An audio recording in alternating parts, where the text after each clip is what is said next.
Good morning, all of you. Shriman Anil sir, Director Vinayak international school Fatehpur. Program शुरू कीजिए sir. नमस्कार हाँ, हमारे जो आज के मुख्य वक्ता हैं वो जुड़ चुके हैं अपन से। जी जी मैडम, शुरू करते हैं अपन। आवाज आ रही है मैडम? ओके, आ रही है सर जी।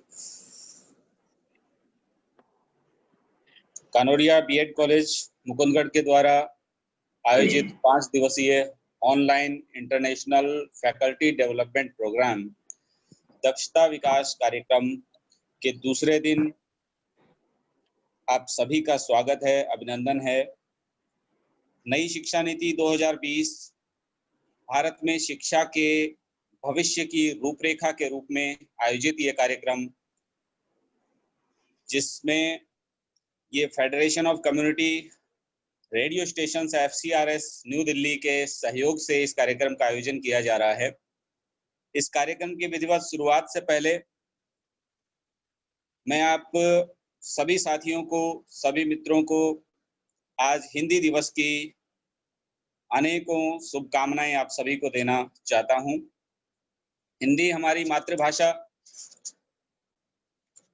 कहते हैं कोयल अपनी भाषा बोलती है इसलिए आजाद रहती है, तोता दूसरों की भाषा बोलता है इसलिए लोग उसे गुलाम बना लेते हैं। अपनी भाषा, अपने विचार, अपनी संस्कृति, अपने आप पर विश्वास करें। कहा जाता है निज भाषा उन्नति है, सब उन्नति को मूल, बिन निज भाषा ज्ञान के मिटे न ही को शूल। इसलिए अपनी भाषा से प्रेम करिए, अपने भावों को, अपने विचारों को अपनी भाषा में व्यक्त करने का प्रयास करें। बड़ा ही सुकून मिलता है जब हम अपनी भाषा में अपने विचारों को व्यक्त करते हैं, क्योंकि ये हिंदी भाषा जिसने हमें पाला पोषा है और ये हमारी पहचान है, हमारा अस्तित्व है। हम अपने भावों को जितनी सहजता से, जितनी सरलता से अपनी भाषा में व्यक्त कर सकते हैं, अन्य भाषा में नहीं कर पाते हैं। आज ऐसे ही विचारों को लेकर के हमारे जो आज के मुख्य वक्ता हैं, श्रीमान सूर्य प्रकाश जी पांडे, असिस्टेंट प्रोफेसर हैं, department of philosophy and culture, दर्शन और संस्कृति विभाग के महात्मा गांधी अंतर्राष्ट्रीय हिंदी विश्वविद्यालय में प्रोफेसर हैं। प्रोफेसर साहब, आपका बहुत बहुत स्वागत है हमारे इस कार्यक्रम में। डॉक्टर SP पांडे का एक संक्षिप्त परिचय मैं आपको सभी को देना चाहता हूं। डॉक्टर SP पांडे जी युवा पीढ़ी के दर्शन के अध्येता हैं। महात्मा गांधी अंतर्राष्ट्रीय हिंदी विश्वविद्यालय वर्धा महाराष्ट्र में आप कार्यरत हैं। काशी हिंदू विश्वविद्यालय से आपने गांधी दर्शन में PhD की डिग्री प्राप्त की। पोस्ट डॉक्टरल फेलो होने के साथ साथ टेलीविजन पर आयोजित होने वाली बहुत ही सार्थक सामाजिक और राजनीतिक बहसों में एक विचारक के रूप में आपने बहुत बार एक मुखर वक्ता के रूप में भाग लिया है और एक तरह से उसमें भी अपना प्रतिनिधित्व दर्ज कराया है। आपने 25 से ज़्यादा शोध पत्र जो UGC के द्वारा रेफर्ड जर्नल्स में आपके प्रकाशित हो चुके हैं, और साथ ही साथ यह भी अपने आप में एक बड़ी उपलब्धि है कि आपकी 2 पुस्तकें भी आपके द्वारा लिखी गई हैं, जो बड़ी ही महत्वपूर्ण है युवाओं के लिए। आपका बहुत बहुत स्वागत। आपको भी हिंदी दिवस की बहुत बहुत शुभकामनाएं डॉक्टर साहब। मैं कार्यक्रम को शुरू करने से पहले मैं निवेदन करना चाहूँगा हमारे कानोरिया BEd कॉलेज की प्रिंसिपल डॉक्टर मनोज झाझड़िया से कि वे हमारे सभी मेहमानों का और स्वागत करें। मैं स्वागत के लिए आमंत्रित करना चाहता हूं। Over to doctor Manoj Jhajharia, principal Kanoria BEd college. सुप्रभात। जी मैडम। आज के मुख्य वक्ता डॉक्टर सूर्य प्रकाश पांडे जी, नमस्ते। हमारे जो कोलैबोरेशन साथ में डॉक्टर DP सिंह जी, नमस्ते सर। आपका भी हार्दिक अभिनंदन है, हार्दिक स्वागत है। जितने भी पार्टिसिपेंट्स जुड़े हुए हैं, आप सभी के उज्जवल भविष्य की कामना करती हूँ। सभी को सबसे पहले हिंदी दिवस की हार्दिक शुभकामनाएं देती हूँ और Kanodia BEd college, Kanodia charitable society की ओर से आप सभी का हार्दिक अभिनंदन है, स्वागत है। डॉक्टर एसपी पांडे सर जो दर्शन के अध्येता हैं और आज संयोग से हिंदी दिवस भी है और कहा भी गया है कि जब तक बच्चों में मॉरल वैल्यू या संस्कृति या जो फिलोसफी है, अगर बच्चों का चहुमुखी विकास चाहते हैं तो उनसे अपन अलग नहीं जा सकते। बच्चे के सर्वांगीण विकास के लिए अपन को उसके चहुमुखी विकास करने के लिए हर क्षेत्र पर ध्यान देना जरूरी होगा। इस विषय पे बहुत अधिक नहीं बोलूंगी क्योंकि अपने पास तो उनके अध्येता बैठे हैं, तो उनसे पहले मैं क्या जवाब दूं। डॉक्टर पांडे सर हैं जो आज के मुख्य वक्ता हैं, जो अपनी जो न्यू एजुकेशन पॉलिसी है एफडीपी का जो अपना जो प्रोग्राम है इंटरनेशनल फैकल्टी डेवलपमेंट प्रोग्राम, आज का जो मुख्य चर्चा का विषय रहेगा वो रहेगा philosophy and cultural importance of NEP 2020। यानी इसका उद्देश्य यही है कि जो न्यू एजुकेशन पॉलिसी आई है 1986 के बाद, हालांकि 1992 में इसमें संशोधन किया गया था, लेकिन एक बहुत बड़ा परिवर्तन अब किया गया है।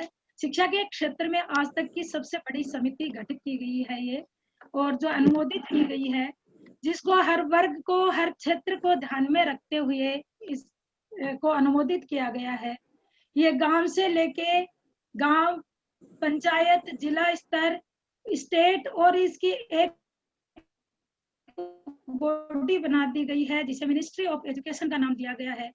और अगर इसका सही तरीके से क्रियान्वयन किया जाएगा तो इसमें कोई शक नहीं है कि भारत एक बार फिर से विश्व गुरु बनने से कोई नहीं रोक सकता। जैसे फिलोसफी और कल्चर की बात करते हैं कि बच्चों का मोरल विकास जो है वो किस प्रकार हो, तो कल्चर यानी सभ्यता और फिलोसफी दर्शन। दर्शन का भारतीय भाषा में जो है वो है देखना, और देखने से ही ज्ञान की प्राप्ति होती है। और फिलोसफी शब्द जो है वो पाश्चात्य संस्कृति से लिया गया है, जिसका अर्थ है ज्ञान से प्रेम। जैसे हमारी जो शिक्षा पद्धति है, कल भी जैसे इस पे चर्चा चल रहे थे, हमारे जो स्पेशल गेस्ट थे उन्होंने कहा था कि जो मैकाले शिक्षा पद्धति है उसी के आधार पर हमारी शिक्षा पद्धति है, और ये दुर्भाग्य है कि इसमें रोजगार के अवसर कम प्राप्त होते हैं। और जो आज के समय में जो गला घोट बेरोजगारी है, जिसे हर बच्चा तनाव का शिकार हो रहा है। किसी जमाने में वही मैकाले था जिसने 2 फरवरी 1835 को ब्रिटिश पार्लियामेंट में अपने शब्द बोले थे। उन्होंने कहा था कि मैंने भारत की लंबाई और चौड़ाई तक भारत का भ्रमण किया है, वहां एक भी व्यक्ति मुझे ऐसा नहीं दिखा जो गरीब और चोर हो। मैंने इतनी संपत्ति को इसी देश में देखा है, इतने ऊंचे नैतिक आदर्श और इतने योग्य लोग मैंने आज तक कहीं नहीं देखे। मैं नहीं सोचता कि इस देश को हम जीत पाएंगे जब तक हम इस देश की रीढ़ की हड्डी, जो कि इसकी आध्यात्मिक तथा सांस्कृतिक परंपरा है, को तोड़ नहीं देते। इसलिए मैं प्रस्ताव रखता हूं कि हमें उनकी पुरानी और प्राचीन शिक्षा प्रणाली व संस्कृति को बदलना होगा, और उनके दिमाग में ये चीज बैठानी होगी कि अंग्रेजी भाषा और जो पाश्चात्य वस्तु है वो ही भारत से बेहतर है। तभी वो लोग अपना आत्म सम्मान और नैसर्गिक संस्कृति को खो देंगे। और धीरे धीरे हुआ भी ऐसा ही। हमारी जो शिक्षा पद्धति है वो आज भी मैकाले शिक्षा पद्धति पर ही आधारित है। बहुत सारी खामियां जो हैं वो इस शिक्षा पद्धति में है। इसलिए ये जो न्यू एजुकेशन पॉलिसी 2020 आई है, इन सारी खामियों को दूर किया गया है, क्योंकि इसके अंदर, इस समिति के अंदर जो भी इसके बनाने वाले हैं वो हर वर्ग, हर क्षेत्र से जुड़े हुए हैं। हालांकि इसको अनुमोदित कर दिया गया है, लेकिन आज भी इसमें ये रखा गया है, हर वर्ग से जो है वो कमेंट्स मांग रहे हैं, विचार विमर्श करके कि अपने अपने विचार दीजिए, क्या आने वाले समय में इसके सामने क्या चुनौतियां आ सकती हैं, कौन कौन से ऐसे अवसर बच्चों को प्रदान किए गए हैं जिसमें उनका सर्वांगीण विकास हो, और जब जरूरत पड़ेगी तो समय के अनुसार इसमें संशोधन भी किया जा सकता है। इसलिए हमारा भी उद्देश्य यही है इस विषय को रखने के लिए कि जो हमारा प्रोग्राम है कि बच्चों का जो भी पॉलिसी आज हमारे सामने आ रही है, हर वर्ग या हर बच्चा, हर शिक्षक जान ले कि इसका जो हर पहलू को इसमें जोड़ा गया है। जैसे कल हमारा जो चर्चा का विषय था वो था कि जो न्यू एजुकेशन पॉलिसी 2020 है, उसमें क्या चुनौतियां हैं और क्या अवसर हैं। आज हमारा जो विषय है वो रहेगा कि जो आपकी फिलॉसफी है और जो कल्चर है, उसका क्या योगदान रहेगा जो है शिक्षा में। अगर शिक्षा को मोरल वैल्यू से क्या अलग किया जा सकता है, और अगर शिक्षा को मोरल वैल्यू से अलग किया जा सकता है तो क्या बच्चों का जो है चहुमुखी विकास संभव है। इसी को ध्यान में रखते हुए आज के हमारे जो मुख्य वक्ता हैं डॉक्टर सूर्य प्रकाश पांडे, जो युवा पीढ़ी के दर्शन के जो अध्येता है, आपने इस क्षेत्र में बहुत गहन अध्ययन किया है। आपके सामने हम कुछ नहीं है, इसलिए इस पे मैं बहुत ज्यादा नहीं बोल सकती, क्योंकि इसके बारे में आपको विस्तार से जो आज के हमारे मुख्य वक्ता हैं वो बताएंगे। तो डॉक्टर एसपी पांडे सर का मैं उनको आमंत्रित करती हूँ, उनका हार्दिक अभिनंदन करती हूँ, स्वागत करती हूँ कि वो आए और हमारे जो भी पार्टिसिपेंट्स हैं यहाँ जो हमारे बीच में हैं उनको अपने जो विचार हैं वो शेयर कीजिए। Doctor SP Pandey sir. जी बहुत बहुत शुक्रिया मैडम। वीरों की भूमि राजस्थान में स्थित करौलिया बीएड कॉलेज जो कि बहुत ही प्रतिष्ठित कॉलेज है और उसके द्वारा आयोजित मुकुंदगढ़ में स्थित जो प्रतिष्ठित कॉलेज है उसके द्वारा आयोजित बहुत ही महत्वपूर्ण विषय है, जिसके लिए हम देख रहे हैं कल से आपने बहुत ही शानदार, सार्थक और सर्वश्रेष्ठ प्रयास किया है कि आज 21वीं सदी में एक ऐसे ज्वलंत और महत्वपूर्ण विषय है। मेरी आवाज जा रही मैडम ना? जी, तो मैं वही कह रहा था कि आज एक बहुत ही महत्वपूर्ण विषय में आप सबने कनौरिया बीएड कॉलेज जो बहुत ही प्रतिष्ठित कॉलेज है उसकी समस्त पूरी टीम को, साथ साथ मैं कॉलेज के चेयरमैन परम सम्मानीय डॉक्टर के कनौरिया साहब को, आयोजक इस वेबिनार के 5 दिवसीय एमटीपी प्रोग्राम के डॉक्टर मनोज हजैया जो एक बहुत ही ऊर्जावान और हम लोगों के बीच शिक्षिका है, बहुत ही विद्वान पर्सनालिटी है, उनको यदि हम देखें तो उनके बारे में तमाम चीजें हैं, लेकिन मैं सामने मैडम बैठी है तो मैं बहुत ज्यादा नहीं कहूंगा, लेकिन हम लोग जितना सुना कि आप बहुत ही सक्षम है और बहुत ही अच्छी प्रखर वक्ता भी है। उसके साथ साथ इस कार्यक्रम के सेक्रेटरी इसके कॉलेज के सेक्रेटरी डॉक्टर बीके कनौजिया साहब, और साथ साथ इस एडीपी 2020 के लिए 5 दिवसीय अंतर्राष्ट्रीय कार्यशाला में जुड़े हुए समस्त शोधार्थी बंधु और देश विदेश के अलग अलग कोने से जुड़े हुए समस्त विद्वानों को मेरा सबको प्रणाम है। और उसके साथ साथ हम लोग अपनी बात को शुरू करने की पूर्व आज एक बहुत ही महत्वपूर्ण दिवस है, जैसा कि मित्रों आप सभी जानते हैं कि आज विश्व हिंदी दिवस है। और आज सबसे महत्वपूर्ण विषय इसलिए है कि आज हिंदी हमारी जो अस्मिता, स्वाभिमान, निज गौरव, निज अभिमान का प्रतीक है, क्योंकि भाषा को भी नई शिक्षा नीति में बहुत बड़ा महत्व दिया गया है। अभी हम लोग इस पर डिटेल में चल चुकी विषय एक ऐसा विषय है कि philosophical and cultural importance of new education policy 2020। लेकिन आज के दिन में हम, आवाज आ रही है? तो आज के दिन हम लोग अगर बात करें तो यह देखना होगा कि हम एक ऐसे गणतंत्र में आजादी के 75 वर्ष की पूरे हो चुके हैं, और एक ऐसा गणतंत्र जिसके पास अपना राष्ट्रीय ध्वज है, राष्ट्रीय चिन्ह है और राष्ट्रीय पशु है, राष्ट्रीय पक्षी है, उसके बाद भी हमारे पास राष्ट्रभाषा नहीं। यह एक चिंता का विषय है। इसलिए मैं कहना चाहूंगा कि हिंदी सिर्फ हमारी भाषा नहीं है, बल्कि हमारे आत्मगौरव और आत्मसम्मान के साथ साथ हमारी एक अस्मिता का प्रतीक है। जैसे हिंदी को अगर देखा जाए तो पूरे देश को एक सूत्र प्रदान की, देश की कोई किसी भी कोने में आप चले जाए तो कोई न कोई आपको एक ऐसी भाषा में आपको बोलने वाला, उसको समझने वाला मिल ही जाएगा, निश्चित तौर पर इसमें कोई शक नहीं है। तो हिंदी दिवस को लेकर आज 130 करोड़ आबादी में भारत सरकार के प्रतिनिधियों के साथ साथ भारतवर्ष की और भारत भूमि पर जो अवतरित विद्वान है, जो विद्वत समाज है, जो छात्र हैं, जो शिक्षक हैं, जो अलग अलग संस्थान है, हर व्यक्ति अपनी शुभकामना प्रेषित कर रहा है। तो आज मेरी भी आप सभी को सबसे पहले हिंदी दिवस की बहुत बहुत शुभकामनाएं हैं। लेकिन हिंदी की शुभकामनाओं, हिंदी दिवस की शुभकामनाओं तक ही हमारा कर्तव्य नहीं रुकता। एक जिम्मेदार, एक शब्द और एक समर्थ नागरिक हमारे दायित्व और साथ साथ न्यायालय की भाषा, न्याय की भाषा, राष्ट्र भाषा और जो कामकाज की भाषा है वहाँ भी हिंदी को लाज व गौरव नहीं मिलता है जिसकी आवश्यकता है। जो हमारे लिए एक विचारणीय प्रश्न है, आप सबका भी मेरी एक अपील है आपसे कि आप इस पर सोचिए, क्योंकि राष्ट्र जिनको देश का और निज भाषा का अभिमान, वह नर नहीं पशुन्या और मृतक समान। तो महात्मा गांधी जी ने कहा कि यदि हिंदी को आप देखेंगे कि शिक्षा जैसे हिंदी ही एक ऐसी भाषा है जो हमें राष्ट्रीय एकता के लिए काम करने की जरूरत है। तो तमाम ये है, लेकिन उसके साथ साथ देखा ही आपसे गुजारिश करना चाहूंगा, आवाज आ रही है?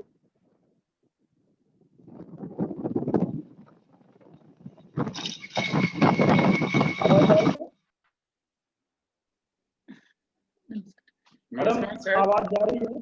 सर आवाज आ रही है लेकिन कट कट के आ रही है, तो आप अपना वीडियो बंद कर दीजिए और सिर्फ ऑडियो रखिए जिससे कि आवाज क्लियर आ सके, और मोबाइल को अपने पास ले लीजिए।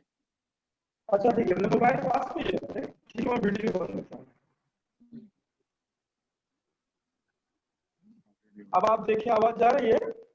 सर आवाज फट के आ रही है, थोड़ा मोबाइल को पास ले लीजिए आपके। नहीं, मोबाइल को मैं अपने पास रखा हूँ एकदम। अब सही है, ठीक है। अब कुछ सही आई है सर। अब जा रही है? हाँ आवाज आ रही है सर, अब आ रही है। अच्छा चलिए ठीक है। और गोस्वामी तुलसीदास जी की भी मैं एक पंक्ति आपसे शेयर करना चाहूंगा कि उन्होंने कहा, सुर नर मुन की यही सब रीति, स्वार्थ लाए करे सप्रीति। तो भाषा भी इससे छूटी नहीं है। अगर आपकी वह स्वार्थ सिद्धि का जरिया है, आपके विकास और पहचान का जरिया है, तो सब उसे आसानी से अपनाते हैं। अदरवाइज कोई भी शायद 14 सितंबर को ही इस बात को याद करना कि हिंदी के प्रति हमारा जो स्नेह है, जो हमारा लगाव है, वह पर्याप्त नहीं है। क्योंकि हिंदी की ताकत वही है जो हिंदुस्तान की ताकत है, जो भारत की ताकत है। हिंदी महज भाषा ही नहीं बल्कि इस देश की सनातन परंपरा की शाश्वत अभिव्यक्ति है। इसीलिए हमारे शास्त्रों में कहा गया है कि संग क्षुध्वम सम वो मनाश जानताम। तो मैं निश्चित रूप से 2 मिनट अपनी बात हिंदी दिवस के पावन अवसर पर आपके बीच में इसलिए रखा क्योंकि बहुत ही आवश्यक था। बिना हिंदी दिवस पर अगर व्याख्यान हो, हिंदी दिवस के दिन व्याख्यान हो राष्ट्रीय शिक्षा नीति पे, नई शिक्षा नीति पर, और हिंदी के विषय में हम लोग बात न करें, तो शायद यह व्याख्यान अपने आप में समग्रता के भाव को नहीं पैदा कर सकता। अब आवाज जा रही है ना मैडम? हेलो, अभी सही आ रही है सर, बी कंटिन्यू। हाँ ठीक है, okay okay sir, thank you. अब आप देखिए कि नई शिक्षा नीति 2020 नए भारत में नीतिवेदों द्वारा कल्पित की गई एक ऐसी रचना है, एक ऐसी सोच है कि वह जो नई पीढ़ी के निर्माण में स्वावलंबी, न सिर्फ रोजगार के प्रति अपितु मातृभाषा के उत्थान के साथ साथ हिंदी की महत्ता को भी सिद्ध करेगी। वास्तव में यदि आप दुनिया की तरफ गौर करें तो जापान, जर्मनी, चीन और रूस सहित अनेक ऐसे देश हैं जो अपनी भाषा और अपनी भाषा के बल पर, उसके आधार पर उन्होंने विज्ञान और विकास में एक नया कीर्तिमान रचा है, गढ़ा है, बसा है और पीछे नहीं है आज विकास के दौर में। जैसे हम लोग देखें कि हमारे देश में या फिर कुछ ऐसे देश हैं जहां पश्चिमीकरण की एक आंधी टाइप में फील होती है, हम उसके अंधानुकरण के पीछे दौड़ते हैं। क्या यह न्यायोचित है? यह हमें विचार करने की आवश्यकता है। विद्वान जुड़े हैं हमसे, इस बात को लोग वेरीफाई करेंगे। क्योंकि आप देखिए, अंग्रेजी को सर्वोच्च और सर्वोत्कृष्ट बता करके विज्ञान और विकास की गाथा गाने वाले ऐसे जो पूर्वाग्रही सोच और उनके बनाए गए मिथक पहले से बनाए गए थे, आज उनको ध्वस्त करके भी, उनको आप देखिए कि उनको खंडित करके भी विकास की एक नई कीर्तिमान को गढ़ा जा सकता है। क्योंकि आज देखिए वर्तमान पीढ़ी के सामने सबसे बड़ी चुनौती स्वयं के अस्तित्व को सिद्ध करने, उसे बचाए रखने की है। क्योंकि भारत मूल्य प्रधान देश है। आज हम लोग बात कर रहे हैं philosophical and cultural importance of NEP 2020। तो भारत भूमि सदैव संस्कृत की आधारित भूमि रही है, दर्शन आधारित एक बड़ी परंपरा ऋषि मुनि, चाहे विवेकानंद से आप देखिए, महर्षि कलाश से लेते हुए, शंकर से लेते हुए, आप देखिए इतने हमारे देश में महान पुरुष हुए हैं जिनकी बातें करना शायद अभी यहाँ पर नाम लेना पूरा संभव नहीं है। लेकिन मैं ऐसे ही कुछ विद्वानों के जो भाव हैं, जो संस्कृति रही है, जो दर्शन रही है, जैसे मूल्य प्रधान, मैंने बताया कि भारत मूल्यों का देश है। शायद honesty is the best policy दुनिया में कहा जाता है, लेकिन भारत में जिया जाता है। हम जीते हैं, हम दिखाते हैं, हम साबित करते हैं, हम स्वयं उदाहरण बनते हैं कि राजा हरिश्चंद्र भी इसी भारतवर्ष के थे। आप काशी के घाट की, चूंकि मैं बनारस हिंदू विश्वविद्यालय से वहां से पीएचडी किया, वहां से मैंने पढ़ा है, तो मैं आपसे एक अनुभव शेयर करूंगा कि राजा हरिश्चंद्र, यदि देश में ईमानदारी की मिसाल देनी होगी तो राजा हरिश्चंद्र का उदाहरण दिया जाता है। ऐसा क्यों दिया जाता है कि उनका बेटा, जो एक बहुत ही कम उम्र में मतलब स्वर को सिधार जाता है और वो राजा एक अपनी बुरी स्थिति के कारण घाट पर नौकरी करते हैं। तो डोम का मतलब मैं आशय बताऊंगा कि जैसे जब कोई भी किसी के भी अंतिम संस्कार में आप जाते हैं, जो करता है, जो घाटों पर लोग व्यवस्थापक के रूप में रहते हैं, तो वहां पर उनको पूरा इंचार्ज बना के रखा जाता है। और अपनी ही पत्नी से उन्होंने कहा कि एक प्रथा थी उस समय की लाश जलाने के लिए, शव को जलाने के लिए कुछ मतलब शुल्क के रूप में लिया जाता था। तो राजा हरिश्चंद्र अपनी ही पत्नी से अपनी ही बेटे की लाश को जलाने के लिए एक साड़ी के, जब कुछ भी नहीं रहता तो साड़ी के आंचल का छोटा सा टुकड़ा लेकर के ही अनुमति देते हैं। क्या यह ईमानदारी आज हमारे राष्ट्र में संभव है? क्या यह अन्य देश में उदाहरण मिल सकता है? आज हमें विचार करने की आवश्यकता, क्या यह हरिश्चंद्र का देश है? क्या यह गांधी का देश है? क्या यह महामना का देश है? क्या राणा प्रताप का देश है? जहां घास की रोटी भी स्वाभिमान और स्वाभिमान की बात आती है तो हमारे देश में ऐसे वीर भी बैठे हुए हैं। इसलिए वीरभूमि राजस्थान की बार बार सराहना जितनी की जाए वह कम है। रही बात नई शिक्षा नीति की, तो एक ऐसी शिक्षा नीति जो भाषा के स्तर पर, जब हिंदी भाषी अपने घर और राष्ट्र ही पग पग पर स्वयं को उपेक्षित, अपमानित, शोषित पाता है, तो वह टूटी फूटी जर्जर ही सही, लेकिन उसके बाद उसके अंदर अंग्रेजी का जो भाव होता है, जो एक वैसाखी होता है, उसे मजबूरी में थामना पड़ता है स्वयं को श्रेष्ठ साबित करने के लिए। आज अभिव्यक्ति की सजीवता, संवेदना, यदि मनुष्य विकास चाहता है और संवेदना पढ़ के, देख करके, सुन करके, परिस्थितियों को आत्मसात करने के साथ संवेदना के लिए अनुभूति की सत्यता, वेदना की गहराई और व्यवस्था की कशक को शिद्दत के साथ अनुभव करने की आवश्यकता है।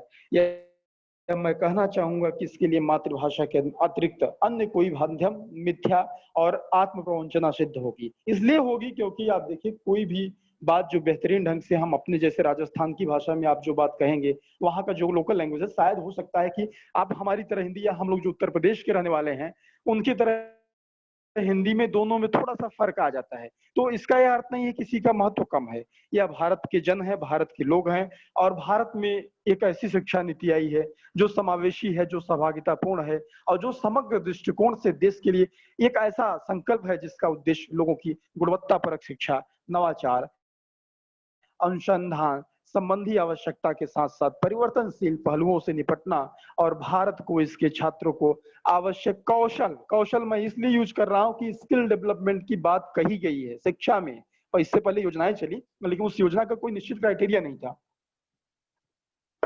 लेकिन पहली बार आप देखिए स्किल डेवलपमेंट और वोकेशनल एजुकेशन की बात की गई है, और शायद इस ज्ञान को हम लोग विस्तारित करके ज्ञान के क्षेत्र में महाशक्ति बनना, जो एक विश्व गुरु की संकल्पना चल रही है कि विश्व गुरु हम लोग बनेंगे। भारतवर्ष एक दौर में सोने की चिड़िया था, विश्व गुरु था। शायद नालंदा और तक्षशिला जैसी जो हमारी बिहार में स्थित और देश के अन्य कोने में जो हमारे प्रतिष्ठित विश्वविद्यालय रहे हैं, जो गुरु परंपरा रही है, जो बेहतरीन शिक्षकों की एक कह सकते हैं आप, जो शिक्षा का एक उनका भाव था, विद्यार्थियों को सीखने की ललक थी। यही बात है कि कुछ बात की है कि हस्ती मिटती नहीं हमारी, ईरान मिस्र रोमा सब मिट गए जहां से। क्योंकि आज देखिए कोरोना के दौर में, वैश्विक आपदा के इस दौर में भी यदि भारतवर्ष में दया, करुणा, अहिंसा और उसके साथ उपेक्षा, मुदिता आधारित संकल्पनाएं बची हैं, यह सभ्यता बची है, तो यह भारत के दर्शन, भारत के संस्कृति, भारत भूमि की जो सर्वश्रेष्ठ मतलब चिंतन प्रणाली है, जो महापुरुषों द्वारा दिखाई गए उदात्त रास्ते हैं, जो हमारी संकल्पना है, शायद उसकी देन है कि आज हम एक ऐसा बहुत बड़ा प्रयास मतलब कर सकते हैं। क्योंकि यह देखिए उसके बाद भी कोरोना जैसे आपदा के दौर में भी हम लोगों ने स्वयं को बचा के रखा है, जो बहुत बड़ी उपलब्धि है। क्योंकि शायद इतना आसान नहीं था जिस दौर में बड़े बड़े देशों की सभ्यताएं नष्ट हुई, अमेरिका जैसे जो सबसे बड़ा ताकतवर देश था, स्वयं को हर क्षेत्र में, अब देखें कि पूरे विश्व की नीतियां निर्धारण करना और उसमें दखल देना। तो इस टाइप के इस तरह के देश भी कहीं ना कहीं परेशान हुए हैं और लाखों लाखों लोग मरे हैं। आपके सामने है सारी चीजें, मैं उधर नहीं जाऊंगा, लेकिन थोड़ा सा उदाहरण देना आवश्यक था। अब आपको मैं बताना चाहूंगा कि जो कुछ नई शिक्षा नीति के जो प्रमुख बिंदु हैं, मैं उनको भी आपके बीच में रखते हुए बढ़ूंगा आगे। जैसे नई शिक्षा नीति यह मानती है कि अकादमिक, प्रशासनिक और वित्तीय स्वायत्तता देना ही किसी संस्था के लिए, किसी राष्ट्र के लिए काफी नहीं है, बल्कि उसके साथ साथ उसके इम्प्लीमेंटेशन पर भी सबसे बड़ी जरूरत है ध्यान देने की। आप देखिए कोई भी नीतियां, जैसे नीतियां तो हमारे यहाँ बहुत हैं, हम सब शिक्षक बंधु हैं, हम सब शोधार्थी हैं, हम सब, मुझसे कई लोग उम्र में बड़े हैं, कई विद्वत लोग जुड़े हैं, विद्वान हैं, लेकिन मैं इस बात से सब लोग सहमत होंगे मेरे कि कोई भी नीति बनाने के साथ साथ हमें उतना ही परिश्रम, उतनी ही जो मजबूती के साथ उसके इम्प्लीमेंटेशन में बात की जाए। अभी मैं टीवी डिबेट पे था तो किसी ने मौलाना आजाद की चांसलर साहब साथ में थे, तो उन्होंने बात कही कि आपने कानून तो बना दिया लेकिन इम्प्लीमेंट कैसे करेंगे। तो मैं उनसे भी आग्रह किया और आप सबसे भी बताना चाहूंगा कि इम्प्लीमेंटेशन के लिए भी बड़े स्तर पर और टीचर्स को ट्रेनिंग देने की भी लिए भी बड़े स्तर पर प्रयास हमारे वर्तमान सरकार ने किया है। और जो भी खामियां हैं, जो भी कमियां हो, ऐसा नहीं कि कोई चीज कंप्लीट है, लेकिन 184-85 साल बाद मैं इसलिए कह रहा हूं कि मैकाले के भी मैडम ने, मनोज हाजरिया जी ने बहुत सुंदर बात कही कि मैकाले के कोट को उन्होंने कोट किया कि किसी राष्ट्र को अगर खंडित करना है तो वहां की संस्कृति, वहां के मूल्य, वहां के दर्शन को आप खंडित कर दीजिए, क्योंकि ये राष्ट्र के सामाजिक, आर्थिक, राजनीतिक और सांस्कृतिक विकास के आधार उसके दार्शनिक प्रणालियां, उसके दार्शनिक महत्व, उसकी संस्कृति ही होती है। और उसी से क्योंकि जब समाज में प्रसन्नता होगी, शिक्षा अगर प्रवाहित होगी तो एक समाज में व्यक्ति खुशहाल होगा, व्यक्ति से समाज होगा, समाज से राष्ट्र होगा और राष्ट्र के बाद समूचा विश्व, जो कि भारतवर्ष की परंपरा रही है कि मतलब अगर यहाँ देखा जाए तो बड़े स्तर से हम हमेशा अपने साथ साथ दूसरे लोगों को भी कभी भी ये नहीं सोचे हैं कि उनकी खुशहाली कामना, क्योंकि आप सर्वभौम सुखना जो हमारे भारतीय संस्कृति का एक उदात्त संकल्पना है। और विद्या की बात करें, शिक्षा की बात करें तो शिक्षा भी हमारे यहाँ कहा गया है कि विद्या ददाति विनयम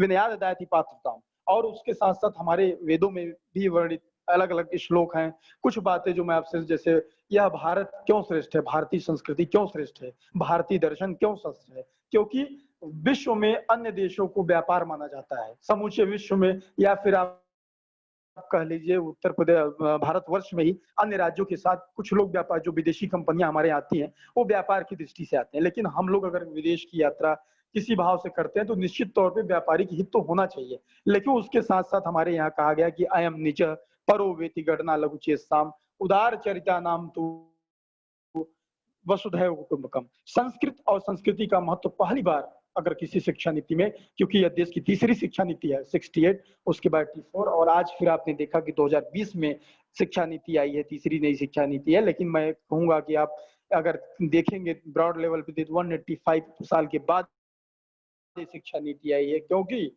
मैकाले से लेकर आज तक जो मूल्य हमारे, जो हमारी धाती थी, जो हमारे गौरव थे, जो हमारे अभिमान थे, जो हमारे सम्मान थे, जो हमारे स्वाभिमान थे, ऐसे मूल्यों की उपेक्षा की गई थी। और भारतवर्ष मूल्य प्रधान देश में, बार बार कह रहा हूं आपसे कि धर्म अधर्म, सत्य असत्य और नीति नीति जैसे मूल्य, मैंने क्या कहा, मूल्य को मैं एक्सटेंड करूं तो दर्शन जो विषय है, दर्शन विषय का एक पार्ट मैडम ने बताया, फिलॉसफी का क्या अर्थ है और दर्शन का क्या है। तो मैं बताना चाहता हूं आपसे कि दर्शन में बहुत महत्वपूर्ण, जैसे दर्शन 4 भागों में है कि ज्ञान मीमांसा और तर्क मीमांसा है, फिर उसके साथ साथ सबसे इंपॉर्टेंट उसका जो पॉइंट है वो नीति मीमांसा, आचार्य मीमांसा की, ज्ञान मीमांसा, तत्व मीमांसा, तर्क मीमांसा और आचार्य नीति मीमांसा की बात मैं करना चाहूंगा। तो नीति मीमांसा, जो नीति का अर्थ ही है कि ले जाना, जैसे सही और गलत, कहाँ ले जाना, किस ओर ले जाना, यह प्रश्न उठता है तो सही तरफ ले जाना, सही विचार की ओर ले जाना। तो जो निर्धारित करे कि यह सच क्या है और गलत क्या है, सही क्या है, गलत क्या है, उचित क्या है, अनुचित क्या है, सत्य क्या है, असत्य क्या है, और इस रूप में हमको एक दृष्टि दे, एक भाव दे, एक सोचने की हमारे अंदर एक कैपेसिटी दे, ऐसा विषय है दर्शन, जो आपको एक ग्राउंड देता है, इंटेलेक्चुअल लेवल पे आप सोच पाते हैं, एग्जामिन कर पाते हैं, लॉजिकल लेवल पे सोचते हैं, ऐसा विषय दर्शन है। नई शिक्षा नीति में 11 बार से दर्शन विषय का, दर्शन का नाम लिया गया है नई शिक्षा नीति में। और चैप्टर 22 को आप देखें तो पूरा फिलॉसफी की बात की गई है, और साथ साथ दर्शन को एक अलग ग्रेड मिला है, अलग विशेष तौर पर सबको पढ़ने की बात की गई है। 5+3+3 जो कॉन्सेप्ट चेंज हुआ है, और नई शिक्षा नीति कोई एक दिन की बात नहीं है, एक 4-5 वर्षों में हमारे श्रेष्ठ शिक्षाविदों जो कमेटी बनी माननीय कस्तूरी रंगन जी के नेतृत्व में, इसरो कितने बड़े वैज्ञानिक, और उसके साथ साथ दुनिया के कोने कोने से एकेडमिशियंस को जोड़ करके जो हमारी शिक्षा नीति आई है, वह एक समग्र भाव को, और आप देखिए कि एक ऐसी शिक्षा नीति जो मैंने बताया, फिर से आपसे कहना चाहूंगा, जो भारतवर्ष को ज्ञान के क्षेत्र में महाशक्ति बनाएगी। ये आशा ही नहीं बल्कि विश्वास है, क्योंकि हम देखें विज्ञान, प्रौद्योगिकी, शिक्षा, उद्योग जगत में हम सर्वशक्ति को, कमी को दूर करेंगे इसके द्वारा, और मंगलयान से गगनयान, ब्रह्मोस से राफेल, अग्नि से पृथ्वी, ऐसे तमाम उपलब्धियां हमने पाई है। लेकिन अभी भी शायद शिक्षा के क्षेत्र में जो एक ख्याति होनी चाहिए। हमारे पूर्वजों ने, हमारे मनीषियों ने, हमारे ऋषि परंपरा के लोगों ने बहुत बड़े स्तर पर एक इतिहास स्थापित किया था, लेकिन हम उन्हीं के वंशज हैं, लेकिन शायद अभी हमारी क्षमता का पूरा उपयोग नहीं हो पाया और इसीलिए हम मानव संसाधन बन गए थे। और आज इस नए शिक्षा नीति में आप देखें कि मानव संसाधन को बदल करके शिक्षा मंत्रालय किया गया है, जो अभिनंदन का कार्य है। मुझे लगता है कि मेरी बात से सब लोग सहमत होंगे कि यह पहली बार ऐसा हुआ है। एक ऐसी शिक्षा नीति जो भाषा दक्षता, वैज्ञानिक स्वभाव, सौंदर्य बोध, नैतिक तर्क, डिजिटल साक्षरता, भारत का ज्ञान, राष्ट्रीय पाठचर्या की रूपरेखा को सभी भाषाओं में उपलब्ध कराने के साथ साथ शिक्षा संस्थानों के लिए एक नियामक, एक डिग्री पाठ्यक्रम को मान लीजिए अलग चेंजेस करने की बात की गई है। यूनिवर्सिटीज में अलग अलग एडमिशंस के फॉर्मेट, जैसे अब एक कॉमन एंट्रेंस होगा, 3 लैंग्वेज फार्मूला होगा। तो मैं कहना चाहता हूं कि नवाचार, इनोवेशन और स्पेशलिटीज में जो टैलेंट था हमारे यहाँ, उसके लिए रिफॉर्म बड़े स्तर पर हुआ है।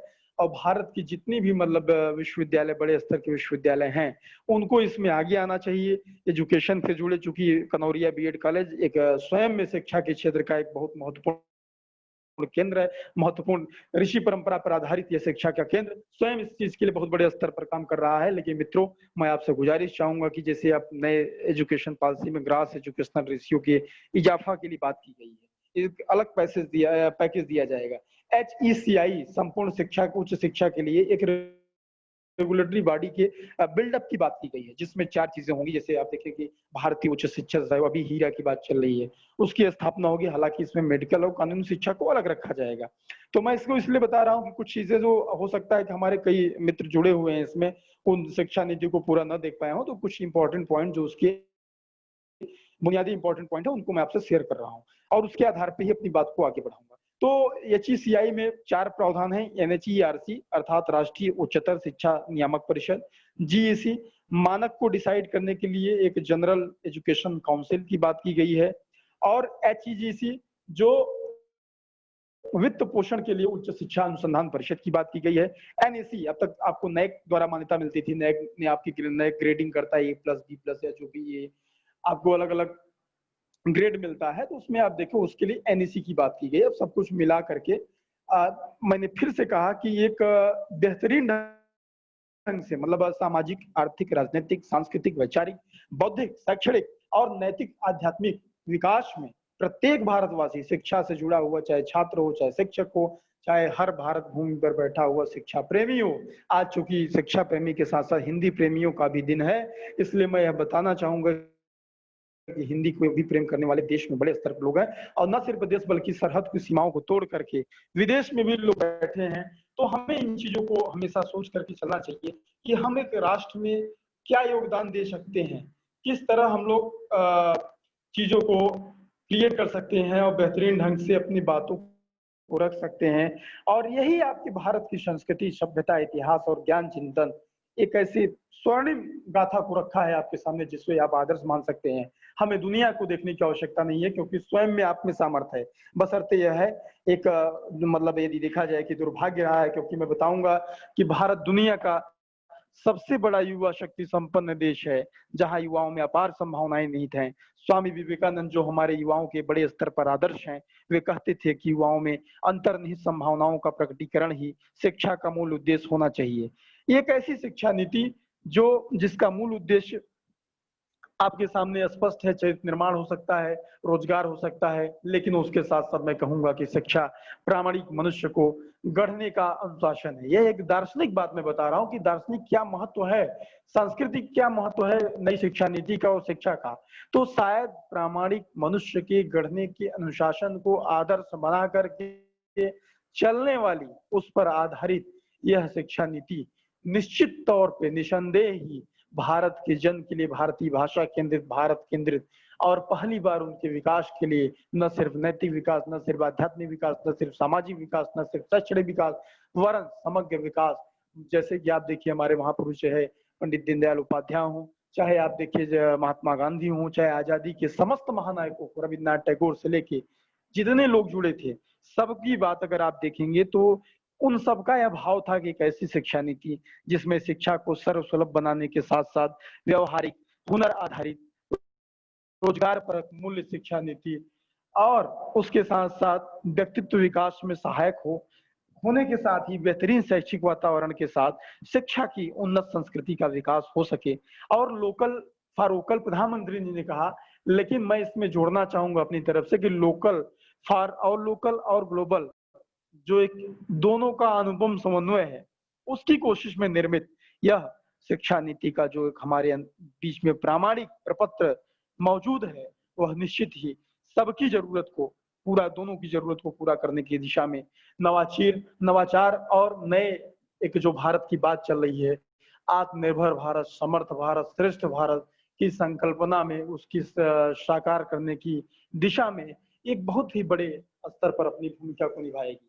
आशा ही नहीं विश्वास है कि हम सब इस भाव को, जो मैं बात कर रहा हूँ, शायद इस भाव को हम लोग इसलिए निश्चित तौर पर स्थापित कर पाएंगे क्योंकि सरकार का शुक्रिया इस बात को लेकर के, और माननीय प्रधानमंत्री जी, माननीय शिक्षा मंत्री जी, जिन्होंने पहली बार शिक्षा के महत्व को समझा है। ऐसा नहीं कि पिछले दौर में आजादी के पश्चात शिक्षा के महत्व को नहीं समझा गया, बड़े स्तर पर शिक्षा क्षेत्र में काम हुई, लेकिन आज एक ऐसी शिक्षा नीति आई है जो शायद सब चीजों को, पिछली चीजों को लेकर के, और जो चीजें हमसे छूट गई थी, क्योंकि 90 के बाद एलपीजी कॉन्सेप्ट में दुनिया एक नए आयाम में विकसित हुई। आप सब यहाँ प्रबुद्ध जन हैं, आप लोग जानते हैं कि एलपीजी कॉन्सेप्ट जब वैश्वीकरण में दुनिया ने एक नए दिशा में कदम रखा, तो हमारे मूल्य, हमने विकास तो किया लेकिन विनाश की कीमत पर किया। हमसे मूल्य छूट गए, हमारे रिश्ते छूट गए, हमारे पारिवारिक जो प्यार थे वो छूट गए। शायद आज मोबाइल, हर व्यक्ति के पास बड़ी बड़ी मोबाइल है, लेकिन क्या वह व्यक्ति या आपस में पारिवारिक में हम लोग एक साथ परिवार के लोग बैठ के कितनी देर तक बात कर पाते हैं? आज शिक्षा एक ऐसा हथियार साबित होगा जो शायद हमें मूल्यों का बोध कराएगा, जो सत्यनिष्ठा, जो ईमानदारी, जो परस्पर सहभागिता, जो पारिवारिक भाव, जो संयुक्त परिवार जो पूरे विश्व में भारत की थाती है। अमेरिका और लैटिन अमेरिका के साथ इटली से लेके, रूस लेके, जापान से लेके, चाइना से लेके, ऐसे कई देश हैं जहाँ फ्लैट कल्चर डेवलप है, लेकिन क्या आज भारत उन्हीं चिन्हों पर चलने के लिए बेताब है? क्या आज हमें दादा दादी का प्यार बच्चों को मिल सकता है? आपके मूल्य, आपकी संस्कृति, आपके गौरव, आपकी थाती, शायद आज हम उससे भटक रहे हैं। विकास बहुत कर रहे हैं, लेकिन शिक्षा नीति का यह भी लक्ष्य है कि आज नई शिक्षा नीति वैश्विक शैक्षिक मूल्यों को संपोषित करते हुए भारतीय समाज के रूपांतरण में अहम बनेगी। यह वैश्विक मांग के साथ साथ स्थानीयता को भी समझते हुए भारतीय सामाजिक सांस्कृतिक मूल्यों एवं मान्यताओं के संरक्षण और संवर्धन का एक बेहतरीन संयोजन करेगी। यह निश्चित तौर पे सबसे जरूरी चीज है, मुझे लगता है, क्योंकि आप देखिए किस तरह से समाज बदल रहा है और हम सारे लोग इसमें अपनी बातों को नहीं मनवा पा रहे। यह एक दुर्भाग्य की बात है, क्योंकि शायद समूचा राष्ट्र जब तक खुशहाल नहीं होगा, जब तक हम समर्थ नहीं होंगे, जब तक हमारे पास अपने आदर्श नहीं होंगे, हम दूसरे के आदर्शों को लेके कब तक ढूंढेंगे? हम विकास करें, हम अंग्रेजी से प्रेम करें, मैं इस पर रोक नहीं रहा हूं, लेकिन कहीं ना कहीं हमें अपनी भी भाषा, जैसा कि शिक्षा नीति में चाहे संस्कृत का महत्व हो, चाहे संस्कृति का महत्व हो, चाहे सा विद्या या विमुक्ति जो हमारे विश्वविद्यालय अनुदान आयोग का ध्येय वाक्य है, उसकी बात की जाए, तो हर चीजों को आप देखिए कि किस तरह, चाहे छात्रों में रचनात्मक सोच की बात की जाए, तार्किक निर्णय की बात की जाए, नवाचार की भावना को प्रोत्साहित करने की बात की जाए, ऐसे अलग अलग विधाओं की बात, कला संस्कृति से देश निर्माण मित्रों होगा और औद्योगिक निर्माण, सभ्यता निर्माण निश्चित तौर पे तीनों होगा। लेकिन आज हमें मूल्य मैं बार बार इसलिए कह रहा हूँ कि वैल्यूज ही हैं जो कलाम और कसाब में फर्क पैदा करते हैं। वो वैल्यूज ही हैं जो ओबामा और ओसामा में फर्क पैदा करते हैं, क्योंकि एक सामान्य व्यक्ति को अगर वही मूल्य कलाम बनाता है जो छोटे से गांव से देश की इतने बड़े भारत के सर्वोच्च कुर्सी तक का सफर करता है, और वही मूल्य है जो भारत के ही पड़ोस में एक देश जो हमारे ही साथ हमसे एक दिन पहले अगर आप देखें स्वाधीन होता है, लेकिन उसके बाद भी 75 वर्षों की स्वर्णिम यात्रा में हम कहाँ खड़े हैं और वो कहाँ खड़े हैं। तो यह भी विचार करने की बात है कि एक किस तरह से वैल्यूज का क्या डिफरेंस है, क्या इंपॉर्टेंस है। मैंने आपसे बताया गांधी ने आचरण युक्त शिक्षा की बात की, गांधी ने कहा कि हम आचरण युक्त शिक्षा की बात करें, क्योंकि ऐसी शिक्षा कहीं से भी सार्थक नहीं हो सकती जो आचरण पर आधारित न हो, जो नैतिकता पर आधारित न हो। नैतिकता आप प्रश्न करेंगे, आप नैतिकता क्या है? नैतिकता वह है जो हमें बोध कराती है। एथिक्स तो हमें बताती है कि क्या सही है क्या गलत है, मतलब सही और गलत जो नैतिकता हमें इंस्पायर करती है। इस चीज को कि हमें देखना होगा कि उस चीज को किस तरह से हम लोग इम्प्लीमेंट करें। ऐसी तमाम हमारे साथ चीजें हैं जिन्हें हमें, मुझे लगता है कि विचार करने की आवश्यकता है। और शिक्षा प्रणाली के साथ साथ इस राष्ट्रीय शिक्षा नीति, चाहे कोठारी आयोग की बात मैं करूंगा 1968 में, राधा कृष्णन आयोग की बात होगी, ऐसे अलग अलग। मैं एक उदाहरण काशी हिंदू विश्वविद्यालय का विद्यार्थी रहा हूं, तो मैं एक उदाहरण दूंगा। चूंकि आज इस नई शिक्षा नीति में बहुभाषा विषयक शिक्षा की बात की गई है, अंतर विषयक इंटरडिसिप्लिनरी अप्रोच की बात की गई है। महामना का नाम सबने सुना, महामना अर्थात पंडित मदन मोहन मालवीय प्रयाग के रहने वाले थे और काशी में जाके काशी हिंदू विश्वविद्यालय देश में इकलौता विश्वविद्यालय है जो भिक्षाटन पर आधारित, भिक्षाटन का अर्थ मतलब सबसे सहयोग लेकर के, भिक्षा मांग कर करके यह बनाया गया। उनके त्याग तपस्या की एक भूमि है। ऐसे आपके महापुरुष रहे हैं, यह आपकी सांस्कृतिक अवदान है, यह आपका योगदान है, जिसको शायद समझना आज की पीढ़ी को, आज की युवा पीढ़ी को, मुझे लगता है सबसे जरूरी है। क्योंकि यदि आप उसे नहीं समझेंगे तो शायद आप कुछ भी नहीं समझ पाएंगे कि आपका गौरव क्या रहा है। आज हम पैसे के पीछे दौड़ रहे हैं, लेकिन ठीक है, पैसे से प्रेम आप करिए, पैसे की भी महत्ता कहिए, लेकिन आप साधन साधक विवेक, क्योंकि दर्शन की बात हो रही है तो दर्शन में कहा जाता है कि जो मीन्स है और जो एंड है, जो रिजल्ट है, जो आपका एम है, उसको पाने का जो वे है वो कितना सही है, ये भी कंसीडर करके चलना चाहिए। इस पर हमें विचार करना होगा। क्योंकि यदि आप किसी लक्ष्य की प्राप्ति का संकल्प रखते हैं और उस लक्ष्य की प्राप्ति का जो रास्ता है वो गलत है, तो शायद मुझे लगता है कि वह लक्ष्य की प्राप्ति का जो लक्ष्य की प्राप्ति का उद्देश्य है, आप लक्ष्य तो प्राप्त कर सकते हैं, लेकिन शायद आपको नैतिक संतोष नहीं होगा, मॉरल हैप्पीनेस नहीं होगा। हैप्पीनेस दो टाइप की होती है। ये सब इथिकल कॉन्सेप्ट है, जैसे फिलोसफिकल वे है, मैडम ने बताया। तो उसी बात को मैं आगे बढ़ा रहा हूँ कि किस तरह दर्शन की अलग अलग सेगमेंट्स को नई शिक्षा नीति में, जैसे बहुविषयक संस्थान की मैंने बात की, तो काशी हिंदू विश्वविद्यालय में आपसे आग्रह इसलिए करूंगा कि एक ऐसा विश्वविद्यालय जहां पर एक ही बाउंड्री के अंदर, एक ही दीवार के अंदर आप देखें कि मेडिकल की पढ़ाई, IIT की पढ़ाई, एग्रीकल्चर की पढ़ाई और उसके साथ साथ बायोटेक्नोलॉजी की पढ़ाई और चिकित्सा के साथ साथ आप देखें कि महिला महाविद्यालय, कला की पढ़ाई, संस्कृति की पढ़ाई, संगीत की पढ़ाई और विधि की पढ़ाई, लॉ की पढ़ाई, कानून की मैंने बताया, ऐसे अलग अलग, मतलब कोई भी ऐसा सेगमेंट नहीं है। ये आज के 100 साल पहले 1916 में जब काशी हिंदू विश्वविद्यालय की स्थापना होती है और लॉर्ड हार्डिंग उस समय तत्कालीन वो थे, तो उनके समय उनको बुलाया गया था। तो उस समय गांधी जी को भी महामना ने बुलाया और उद्घाटन भाषण देने, तो गांधी जी वहां जाते हैं, तो वहां बैठे राजा महाराजा और जो बड़े लोग थे उन्होंने अशिक्षा और गरीबी पर समाज की चिंता जाहिर की। तो गांधी जी का मैं कोटेशन इसलिए शेयर करना चाहता हूं कि आपके महापुरुषों में नैतिक सामर्थ्य था, नैतिक बल था। उन्होंने उस सभा में कहा कि यहाँ हीरे जवाहरात से लदे हुए जितने भी लोग बैठे हैं, क्योंकि राजा महाराजा राजस्थान के आप लोग हैं, आप भी उससे परिचित हैं कि हीरे जवाहरात से लदे हुए लोगों को नैतिक अधिकार नहीं है गरीबी और शिक्षा पे बात करने का। क्योंकि यदि आपको इतनी ही चिंता है तो आप पहले स्वयं को उनके फॉर्मेट में लाइए और उनके दुख दर्द को दूर करने के लिए ग्राउंड पे काम करिए। ऐसी सोच थी महात्मा गांधी की। और उसी सभा को छोड़ करके, चाहे महात्मा गांधी काशी विद्यापीठ बनारस हो, चाहे गुजरात विद्यापीठ की बात हो, भाषा के महत्व को स्थापित करने के लिए उन्होंने स्थापना की। तो ऐसे हमारे महापुरुष रहे हैं, ऐसी हमारी एक साची स्वर्णिम संस्कृति रही है। तो इस नीति का लक्ष्य जो है वो है कि भारत को वैश्विक ज्ञान महाशक्ति बनाना। नई शिक्षा नीति आरंभ से ही कौशल युक्त व्यक्ति बनाने की, क्योंकि पहले ज्ञान और कौशल को अलग अलग देखा जाता था, लेकिन अब इसका निषेध करके एक नए फॉर्मेट में हमारे बीच में रखा गया है। और अब ज्ञान और कौशल को एक साथ पढ़ा जाएगा। चाहे IIT का बच्चा हो, उसे पहले भी वो ह्यूमन वैल्यूज पढ़ता था, लेकिन आज उसके पास कोई सीमा, कोई लिमिटेशंस नहीं है।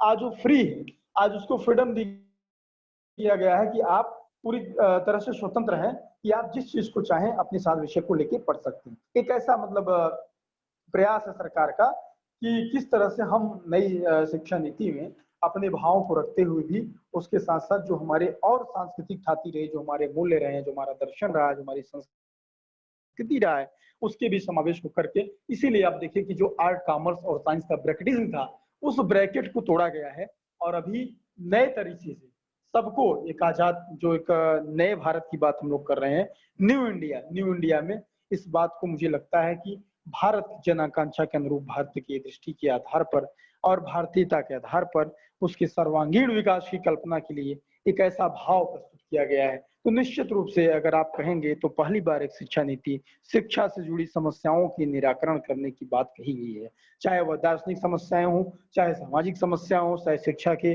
शैक्षणिक मूल्यों की बात हो। मैं शैक्षणिक मूल्यों की बात इसलिए कहूंगा कि शिक्षा का अर्थ ही है और शिक्षा का जो उद्देश्य है वो यही है कि आप कहीं न कहीं एक बेहतरीन ढंग से स्वयं में अनुशासन लाइए।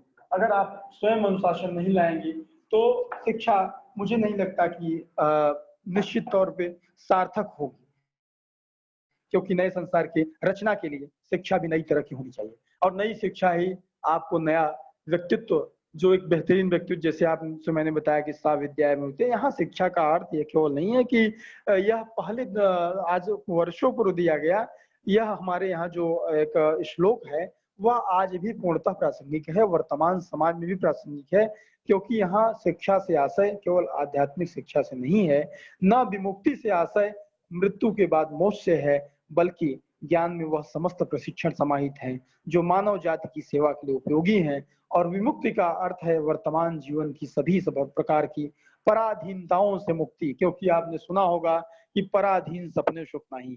अब पराधीनता क्या है? पराधीनता दो प्रकार की है, बाहरी आधिपत्य की दास्ता और आदमी की अपनी जो आर्टिफिशियल जरूरतें हैं, जो हमारी जरूरतें हमारे ऊपर सर पे बैठ गई हैं। जैसे आप देखिए कि आज हम बिना मोबाइल के रह नहीं सकते। अगर हम मैसेज न चेक करें या कोई दिन में हमको 10-20 लोग फोन न करें तो शायद हमको लगता है कुछ हो गया क्या, कोई बात हुई क्या, हमारा मोबाइल स्विच ऑफ है क्या।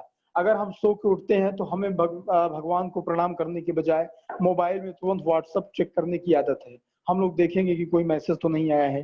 ठीक है, ये आज तकनीकी का हितैषी तकनीक, ऐसा नहीं तकनीक गलत है, आज तकनीकी के आधार पर ही इस वैश्विक आपदा के दौर में भी हम लोग दुनिया के कोने कोने से और अलग अलग जगहों से जुड़े हुए हैं, अपनी बात रख पा रहे हैं आपके बीच में और आप भी हमें सुन पा रहे हैं, जिसके लिए आपका बहुत बहुत आभार प्रकट मैं करता हूं। और अगर आप देखिए कि शिक्षा के अन्य आयामों को, जैसे शिक्षा नीति के साथ साथ कि एक श्रम की जो गरिमा है, शिक्षा श्रम की गरिमा हमें प्रदान करेगी, एक ऐसा शरीर बुद्धि और आत्मा की विविध क्षमताओं के बीच में उचित सामंजस्य और समन्वय की दृष्टि रखेगी, जिसमें मनुष्य न केवल बुद्धि रहेगा, न वह केवल शरीर रहेगा, न वह केवल हृदय आत्मा रहेगा, वरन समग्र मानव की इन तीनों चीजों के उचित और सामंजस्यपूर्ण एक सुंदर कृति बन करके एक ऐसा मतलब कृतित्व बनेगा, व्यक्तित्व बनेगा, जिसमें शिक्षा का पूर्णतः समावेश होगा। क्योंकि शिक्षा का जो अर्थ है वह यह है कि वह बच्चे और मनुष्य की काया, बुद्धि और आत्मा में जो कुछ श्रेष्ठ है उसे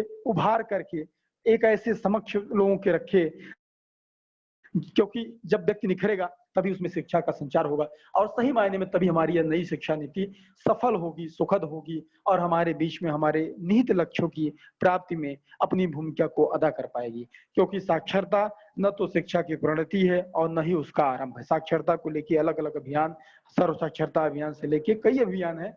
समय कम है, मैं अपनी बात को 5 मिनट में कंप्लीट करूंगा, फिर कोई प्रश्न रहेगा तो मैं आप लोगों के साथ रहूंगा। तो ऐसे अलग अलग अगर आप देखें कि चाहे साहित्यिक पहलू हो, चाहे सांस्कृतिक पहलू हो, चाहे आप देखिए विश्वविद्यालय शिक्षा, जो कि विश्वविद्यालय में हूँ, बापू की कर्मस्थली महात्मा गांधी का भी हिंदी के प्रति बहुत बड़ा प्यार था, शिक्षा के प्रति बहुत बड़ा उनका भाव था। इसलिए आज गांधी की बात न हो तो शायद मुझे लगता है कि यह नाइंसाफी नहीं होगी और गांधी के साथ साथ भारतवर्ष के इकलौते महाराष्ट्र में स्थित महात्मा गांधी अंतर्राष्ट्रीय हिंदी विश्वविद्यालय से मैं अपनी बात, बापू की कर्मस्थली, बापू की तपोभूमि से मैं अपनी बात आपसे रख रहा हूँ। तो बापू ने भी एक अलग अलग जगहों पर इस बातों को कहा है। अब विश्वविद्यालय शिक्षा का जो ध्येय था वह सच्चा सेवक तैयार करना नहीं होना चाहिए, बल्कि एक ऐसा सेवक जो सच्चा सेवक तैयार करने के साथ ही एक ऐसा मतलब नौजवान तैयार करना है जो हमारे यहाँ एक सांस्कृतिक दूत हो, जो सांस्कृतिक प्रतिनिधि का साक्षात विग्रह हो और उसके साथ साथ देश की स्वतंत्रता के लिए जिए और मरे। और ऐसा शिक्षा का बुनियादी शिक्षा के साथ समन्वय भी हो। तो ऐसे तमाम विचार गांधी जी के थे। और उसके साथ साथ अगर आप देखेंगे कि हमारे जो महापुरुष रहे हैं बड़े स्तर पर, उन्होंने सोचा है और उन्होंने इस बात पे हमेशा बल दिया है कि शिक्षा हमेशा आरंभ से ही और आज तक यदि आप सर्च करेंगे तो बहुत ऐसे उदाहरण आपको मिलेंगे, क्योंकि शिक्षा जहाँ शासन से मुक्त हो, शिक्षा में राष्ट्रीयता का भाव हो, भारत बोध हो, दार्शनिक भाव हो, भारतीय भाषा का महत्व हो और उसके साथ साथ जो सबसे महत्वपूर्ण और प्रधान लक्ष्य हो स्वामी विवेकानंद का जो भाव था कि शिक्षा हमारे यहाँ मनुष्य निर्माण की जो बात करें, जैसे मनुष्य किस तरह मनुष्य निर्मित हो, मनुष्य निर्माण की जो शिक्षा हो, उसकी भी बात हमारे यहाँ बहुत बड़े स्तर से हमारे महापुरुषों ने की है। क्योंकि भारत आचार्य देवोभव की उदात्त भारतीय संकल्पना के अनुरूप इस नई शिक्षा नीति में अध्यापकों को शोध और अध्यापन के लिए गुणवत्तापूर्ण शिक्षा देने हेतु समर्पित यह नई शिक्षा नीति छात्र, अध्यापक, शिक्षा प्रेमी सबके लिए बड़े स्तर पर न सिर्फ एक आदर्श बनेगी, बल्कि महामना पंडित मदन मोहन मालवीय के विचार कि सत्येन ब्रह्मचर्येण व्यामेनाथ विद्या देशभक्त्या त्यागेन सम्मान सदा भव, अर्थात सत्य, ब्रह्मचर्य, व्यायाम, विद्या, देशभक्ति, आत्म त्याग द्वारा अपने समाज में योग्य बनो। और एक ऐसे स्नातक की बात उन्होंने कहा तैयार करने की बात काशी हिंदू विश्वविद्यालय में की थी, जो समाज के लिए एक सांस्कृतिक प्रतिनिधि, सांस्कृतिक दूत की तरह हो, जिसके लिए केवल रोजगार लक्ष्य नहीं होना चाहिए। आप रोजगार निश्चित तौर पे वर्तमान समय है उसके साथ रहिए, लेकिन मूल्य, दर्शन और जो शिक्षा नीति में कही गई सारी बातें हैं, मुझे लगता है कि मैंने जो भी मुझे निर्धारित समय था उसके अंतर्गत अपनी बात को कहने का प्रयास किया। बातें बहुत हैं, लेकिन पुनः इस नई शिक्षा नीति के लिए जो हमारे यहाँ शोध के विषय को बहुविषयक आयाम और अलग अलग डायमेंशंस को हमारे सामने रखेगा, तो निश्चित तौर पर एक बेहतरीन ढंग से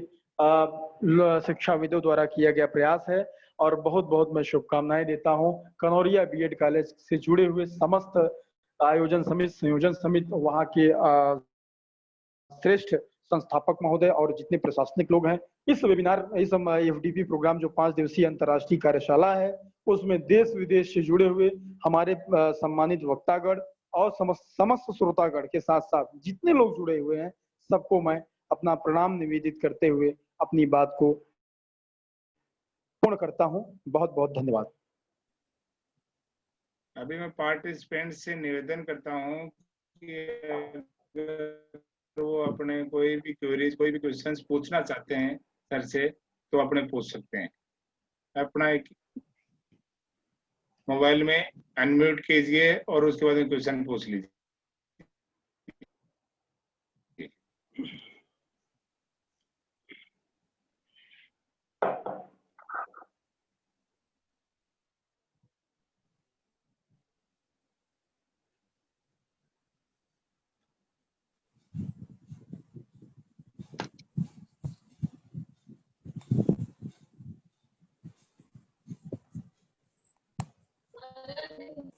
अनिल कुमार, एक करके डॉक्टर संतोष शर्मा ने अनम्यूट किया है, इनको बोलने दीजिए पहले। संतोष शर्मा,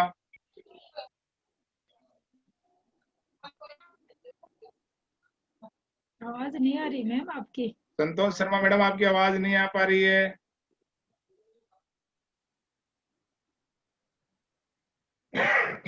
ज्योति अग्रवाल पूछ सकते हैं अभी। ज्योति अग्रवाल, आपकी नहीं आ रही है। ज्योति अग्रवाल ने अनम्यूट किया हुआ, क्वेश्चन पूछ सकते हैं।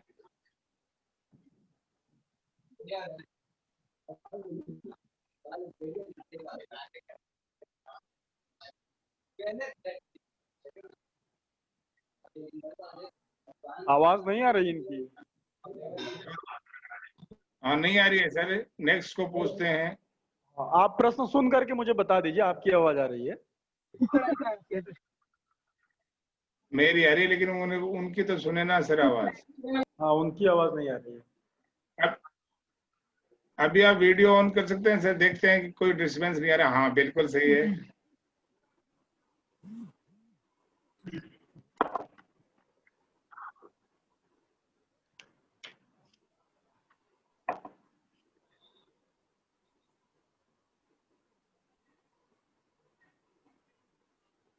सतवीर जी, आप क्वेश्चन पूछना चाहेंगे?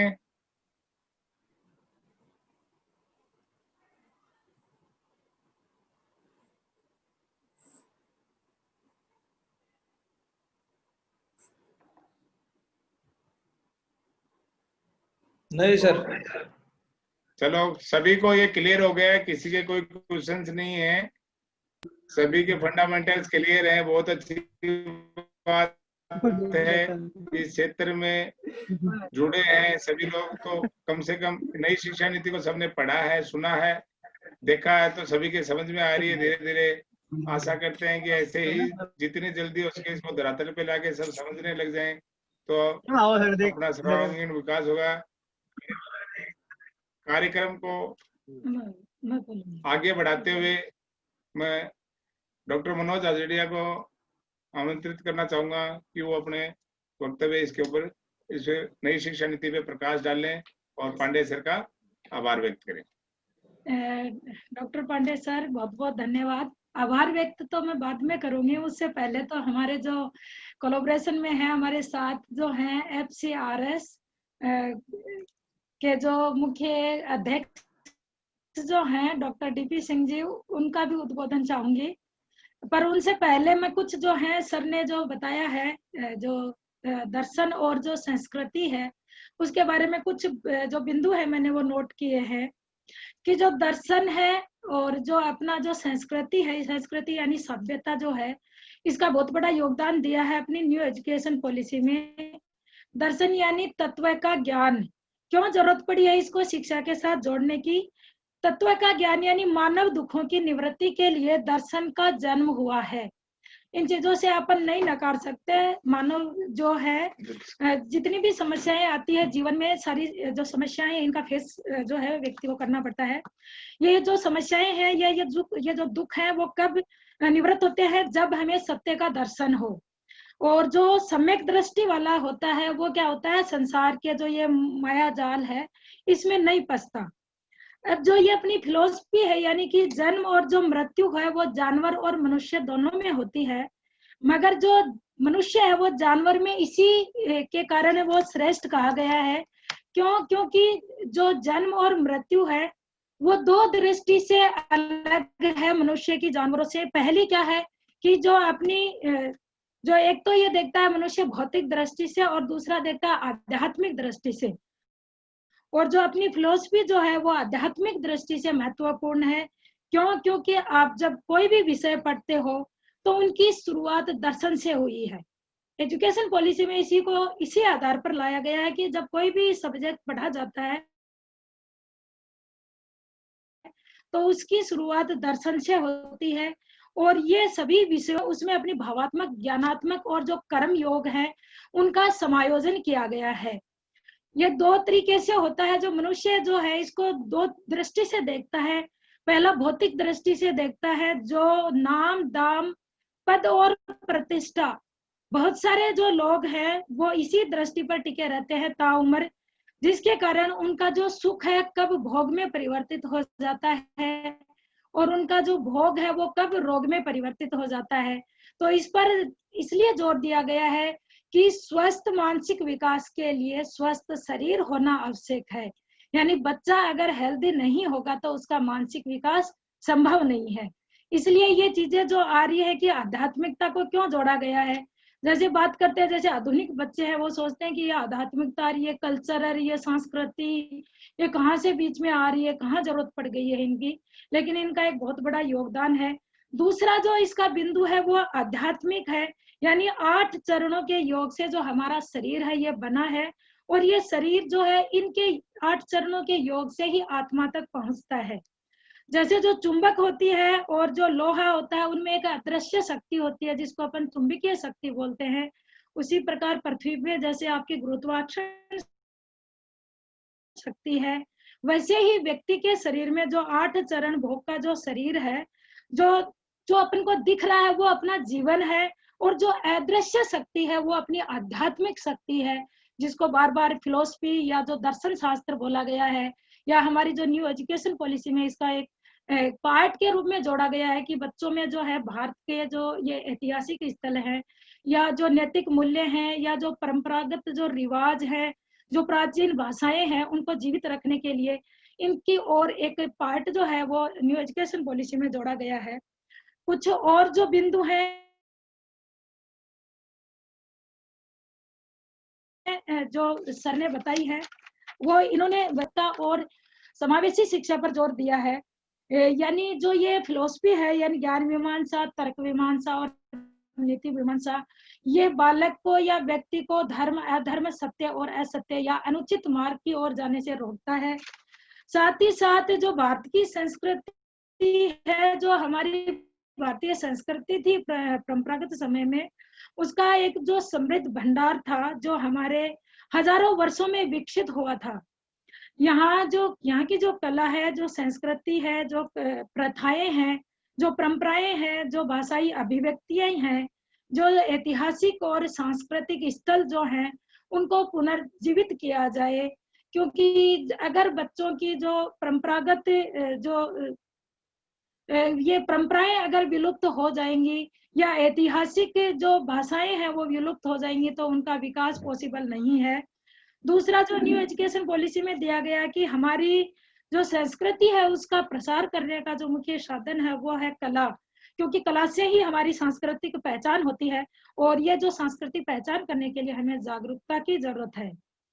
आगे जो न्यू एजुकेशन पॉलिसी में कहा गया है कि जो लैंग्वेज पे जोर दिया गया है, मानते हैं आज हर कोई इंग्लिश बोलने में अपने आप को गर्व अनुभव करता है कि मुझे इंग्लिश आती है। वैसे भी आज तो हिंदी दिवस है, लेकिन फिर भी दुर्भाग्य ऐसा है कि हमारी भारतीय जो भाषाएं हैं उनका ना तो समुचित उन भाषाओं की ओर ध्यान दिया गया है, ना वो उचित देखभाल की गई है। और दुर्भाग्य से न्यू एजुकेशन जो पॉलिसी है उसमें विशेष ध्यान दिया गया है कि बच्चे का जो सर्वांगीण विकास होता है वो उनके प्रारंभिक जो बाल्यावस्था होती है वही होता है जाएगी। जो उनके पूर्वज बोलते हैं, जो उनकी जाति या समुदाय बोलता है, अगर उसमें उनको शिक्षा दी जाए तो उस बच्चे का जो सर्वांगीण विकास है वो पॉसिबल है। क्योंकि अधिकतर अपने देश में ये हो रहा है कि अगर कोई समुदाय है, कोई जाति है, अगर उस समुदाय का कोई बुजुर्ग व्यक्ति है अगर वो मर जाता है तो उसके बाद में वो भाषा ही विलुप्त हो जाती है। और आपको भी देखने को मिल रहा है कि आज जो भी है अंग्रेजी की ओर सभी अग्रसर हो रहे हैं। तो हमारी पॉलिसी में ये जगह दी गई है कि ठीक है, इंग्लिश को अपन इग्नोर नहीं कर सकते क्योंकि ये इंटरनेशनल भाषा है। वहां तक पहुंचने के लिए या चहुमुखी विकास के लिए हर भाषाओं का ज्ञान जरूरी है। इसके लिए कक्षा 6 के बाद में जो न्यू एजुकेशन पॉलिसी में एक स्थान दिया गया है कि बच्चा जो है अपनी क्षेत्रीय भाषा के साथ अंग्रेजी, फ्रांच, जर्मन सारी भाषाएं पढ़ सकता है। एक चाइना की भाषा है उस पर रोक लगा दी गई है हमारे न्यू एजुकेशन पॉलिसी में। बाकी क्षेत्रीय भाषा के साथ साथ हर भाषा को बच्चा पढ़ेगा। और हमारी जो भाषा, कला, संस्कृति है, ये सभी जो स्तर लेवल जो दिया गया है वो प्रारंभिक लेवल भी है, मिडिल लेवल भी है और हाई लेवल भी है, वहां इसकी सिफारिश की गई है। तो मैं लास्ट में यही कहना चाहूंगी कि भारत की जो समृद्ध विविधता है उसका प्रत्यक्ष ज्ञान हर बच्चे को प्राप्त होना चाहिए। इसका हमारी न्यू एजुकेशन पॉलिसी में बहुत महत्वपूर्ण स्थान दिया है। इसके लिए ही आज हमने जो हमारे जो हिंदी अंतर्राष्ट्रीय विश्वविद्यालय हैं उनके जो असिस्टेंट प्रोफेसर हैं डॉक्टर SP पांडे सर को हमने इनवाइट किया था कि वो ये उनका जो डिपार्टमेंट है वो यही है, फिलोसफी और कल्चर डिपार्टमेंट है, जिन्होंने बहुत ही अच्छे से बढ़िया तरीके से आपको समझाया है। मैंने तो मोटी मोटी उनकी बातें थी वो नोट की थी। सर को बहुत बहुत धन्यवाद, सर का आभार व्यक्त करती हूँ। बहुत अच्छे से हमारे जो पार्टिसिपेंट्स हैं उनको समझाया। और अब मैं जो हमारा जो कोलैबोरेशन जिनके साथ है डॉक्टर FCRS, सॉरी, जो हमारा कोलैबोरेशन है जो संस्था है FCRS न्यू दिल्ली, उनके जो अध्यक्ष हैं डॉक्टर DP सिंह जी से निवेदन करती हूँ कि वो भी हमारे जो आज के मुख्य वक्ता है उनको धन्यवाद के रूप में 2 शब्द कहे। हमारे जो पार्टिसिपेंट्स हैं उनको कुछ 2 बात कहना चाहें। Doctor DP Singh ji.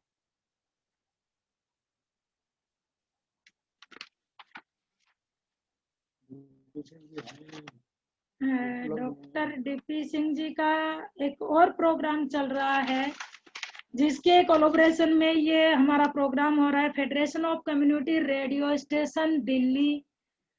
हो सकता है सर पैरेलल में 2-2, 3-3 काम करवा रहे हैं, इस वजह से हमारे बीच में नहीं जुड़ पा रहे हैं। अनिल जी के पास पहुंचने से पहले एक बार मैं फिर से हमारे कनोडिया चैरिटेबल सोसाइटी की ओर से सभी participants doctor SP Pandey sir को आभार व्यक्त करूंगी, धन्यवाद दूंगी। और जो हमारी कनोडिया चैरिटेबल सोसाइटी के जो चेयरमैन हैं श्रीमान बाबूश्री के कनोडिया जी का आभार व्यक्त करूंगी। जो सेक्रेटरी है श्रीमान बीके नवलखा जी का, उनका भी आभार व्यक्त करना चाहूंगी, धन्यवाद देना चाहूंगी। जो हमारी लोकल सोसाइटी के जो सेक्रेटरी हैं श्रीमान टी ढाचोलिया जी, जो समिति के कोऑर्डिनेटर हैं डॉक्टर बीटी शर्मा, समिति के जो अन्य सदस्य हैं उन सभी के सहयोग के लिए भी सभी का हार्दिक आभार व्यक्त करती हूँ। और सभी जो पार्टिसिपेंट्स हैं उनके उज्जवल भविष्य की कामना करती हूँ। और श्रीमान अनिल जी को आमंत्रित करती हूँ कि आज की जो ये सभा है, ये मंच जो है, इसकी क्लोजिंग की वो घोषणा करें। श्रीमान अनिल सर। धन्यवाद मैडम। आज का ये हमारा जो सफलतम सेशन रहा, बहुत ही अच्छा ज्ञानवर्धक और बड़ी ही महत्वपूर्ण जानकारियों के साथ हमारे साथ डॉक्टर सूर्य प्रकाश पांडे, जिन्होंने इस विषय पर दर्शन और संस्कृति पर विस्तार से प्रकाश डाला और दर्शन और संस्कृति की शिक्षा नीति में क्या महत्ता है इस पर प्रकाश डाला। साथ ही साथ Kanoria BEd college principal doctor Manoj Jhajharia ने भी बहुत विस्तार से संक्षिप्त रूप में बड़ी ही विस्तार पूर्वक अपनी बातें कही और बड़ी ही जानकारी बढ़ाने वाली बातें आज के इस सेशन में रही। मैं सभी का एक बार फिर से धन्यवाद करते हुए, हमारे सभी वक्ताओं का, सभी पार्टिसिपेंट्स का धन्यवाद करते हुए एक बार फिर से सभी को शुभकामनाओं के साथ आज के इस सेशन की समाप्ति की अनुमति चाहता हूं। धन्यवाद, बहुत बहुत धन्यवाद सभी को। क्या समाप्ति कार्यक्रम की समाप्ति। Thank you.